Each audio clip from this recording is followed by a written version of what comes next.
Without talking to anybody, Meredith decides to walk through Mississippi and get shot. And it wasn't related to anything or anybody.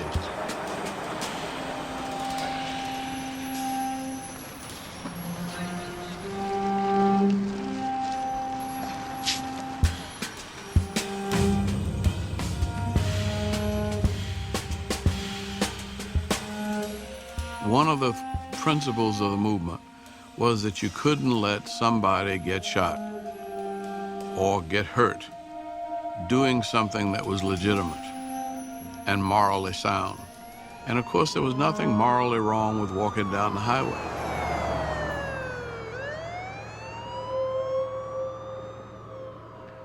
Freedom is not some lavish dish that the white man will pass out on a silver platter while the Negro merely furnishes the appetite.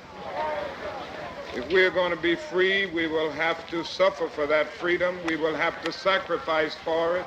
But I'm still convinced that there is nothing more powerful to dramatize an injustice than the tramp of marching feet.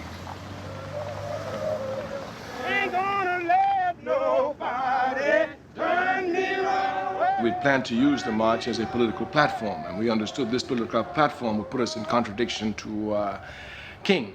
But we didn't want any hostility with King. Turn me around, turn me around, turn me around. Within the context of picking up the Meredith March, King really spends arguably his most sustained time in Mississippi.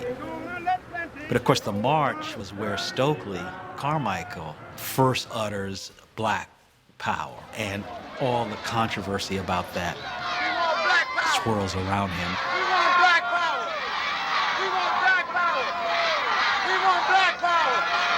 We want Black Power! What do you want?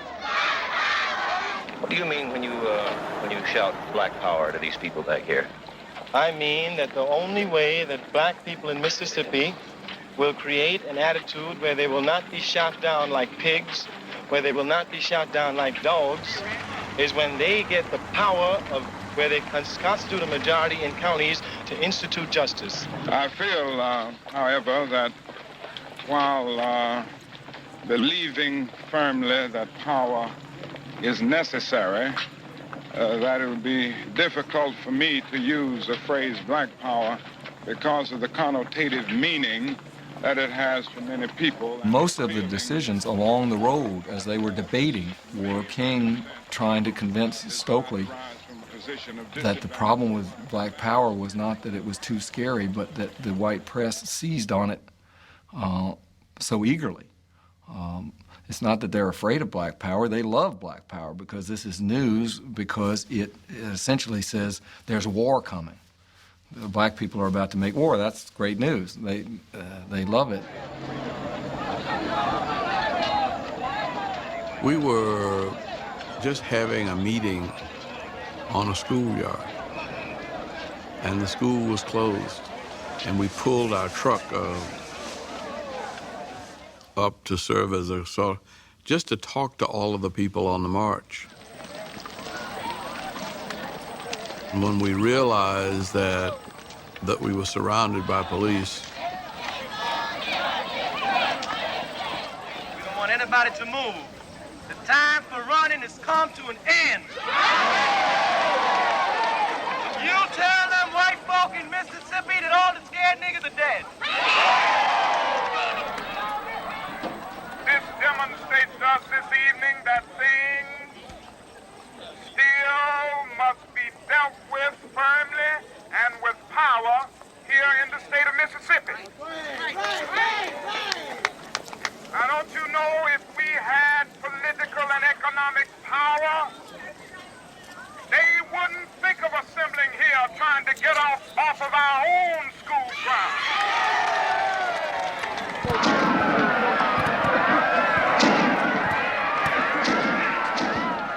Without any provocation, they started shooting tear gas. And I was trying to explain to the people which way to run. And I was up on top of this truck, and the next thing you know, the tear gas got me.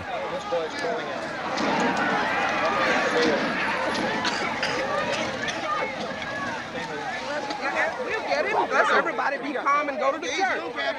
There's nothing more humiliating than tear gas, because you do lose control. And you're angry at the people, but you're also angry at yourself. Please. Where is it? What's going to happen? Nothing's going to happen. We're going to the church. We got to worry about the people now, and we'll give you the news. How many people were hurt? That was a rough night on us all emotionally. And Martin Luther King saw that beyond the race question, America had to deal with a question of violence. And that we could not solve problems in America or in the world through violence. That we had to find ways to resolve conflicts without destroying either persons or property. This is one of the best expressions I've ever seen of the fact that this is a police state. Mississippi is still evil. It is still the lowest and worst state in our union, and we are again going to make it clear that we aren't going to be stopped. We're going now to map strategy and think through exactly what we'll do. When I talked to him last about this, Stokely said, well, Charlie, by the end of that march, I got King saying black. And he was. I mean, I don't know whether you could credit Stokely, but without question, King, by the end of that march, was talking about black people, as distinct from the Negro people. It's a major shift. He was changing. The movement was changing, and I think he was thinking through challenging his own beliefs, his own foundation, his bedrock, things that maybe the country was not the country that he had thought it was. The good America which would hear you, that there were maybe darker parts of this country, and I think he was wrestling with that.